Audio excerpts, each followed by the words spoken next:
PJ Gubernur Sumsel Agus Fatoni mengajak dan menghimbau masyarakat, khususnya di sekitar aliran sungai, untuk antisipasi banjir secara dini. Salah satunya dengan menjaga kelestarian alam lingkungan dan bersama Pemda bahu-membahu ketika menghadapi bencana.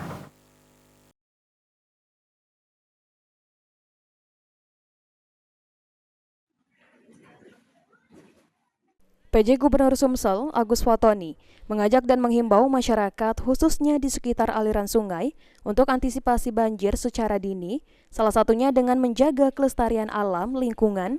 Selain itu, PJ Gubernur Sumsel juga meminta masyarakat bersama Pemda daerah setempat diminta untuk melakukan gotong royong bahu-membahu ketika menghadapi bencana.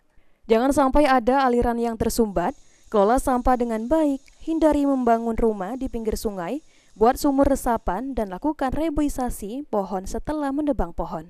Ditambahkan PJ Gubernur Sumsel Agus Fatoni, begitu bencana, pemerintah juga sudah melakukan gerak cepat, memberikan bantuan dan penanganan termasuk membuka posko-posko kesehatan, dapur umum, serta memberikan bantuan obat-obatan dan pangan. Terkait adanya bencana-bencana di daerah ini Pak, seperti banjir, bagaimana nih Pak? Jadi dengan cuaca, situasi yang ada belakangan ini mengakibatkan banyak terjadi bencana di berbagai daerah, termasuk di Sumatera Selatan.